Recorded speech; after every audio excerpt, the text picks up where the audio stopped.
बांधवांनो, आपण या ठिकाणी आज चिंचेवाडी गावामध्ये जमलेलो आहेत, संगमनेर एरियामध्ये.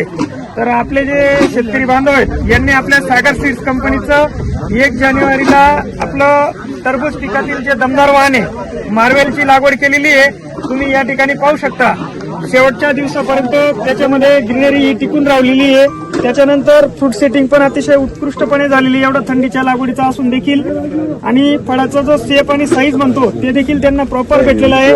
या ठिकाणी आपण आज रोजी 4/3/2025 रोजी जवळपास 200 ते 250 शेतकरी बांधवांचा प्लॉट पाणीचा कार्यक्रम या ठिकाणी आपण आयोजन केलेला होता. तरी देखील एक सोशल मीडियाला काय होता, फोटो फिरता वेगवेगळ्या मोठ्या मोठ्या फळांचे फोटो फिरत असतात, परंतु आपण प्रत्यक्ष लाईव्ह फोटो व्हिडिओच्या माध्यमातून दाखवत आहोत. आणि त्याच्यानंतर स्वतः शेतकरी बांधव या ठिकाणी उपस्थित आहेत.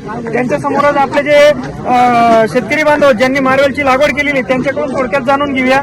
सध्या तुमचं नाव आणि गाव सांगा आणि नंबर सांगा. नमस्कार संदीप, माझं नाव संदीप बाबूराव केमदार. माझा नंबर आहे 20834649. मी साकूर गावचा शेतकरी आहे आणि मी नवीनच शेतकरी आहे.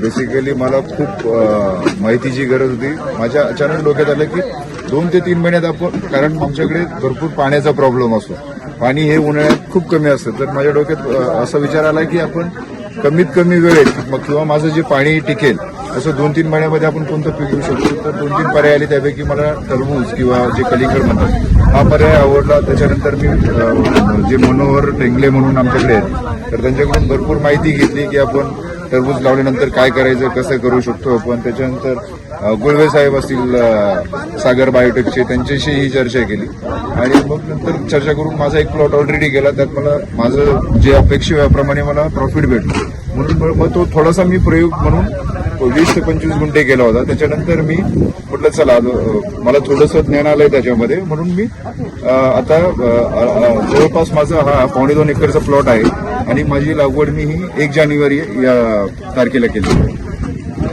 1 तारखेला लागवड केली. बरं, कसं काय वाटलं, वाण कसं वाटलं?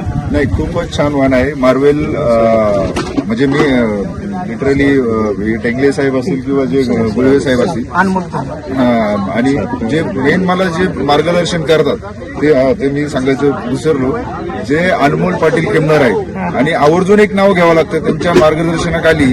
जो त्यांचा मुलगा जे कोणावरती असतो, कृषी सेवा केंद्र आहे त्यांचं, साई कृषी सेवा केंद्र पिंगळे म्हणून आहेत.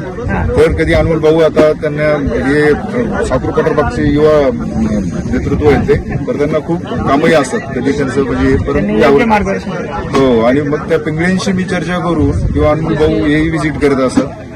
कधी काय औषध घ्यायचं, कधी काय घ्यायचं, फवारणी कशी करायची, हे त्यांनी 100% हे क्रेडिट त्यांना जातं. आणि ऑफकोर्स माझे आईवडील जे मी म्हटलं लावायचंय की त्याबद्दल ते कधी मध्ये येत नाहीत किंवा काही, तर त्यांचाही खूप मी आभार मानतो. धन्यवाद.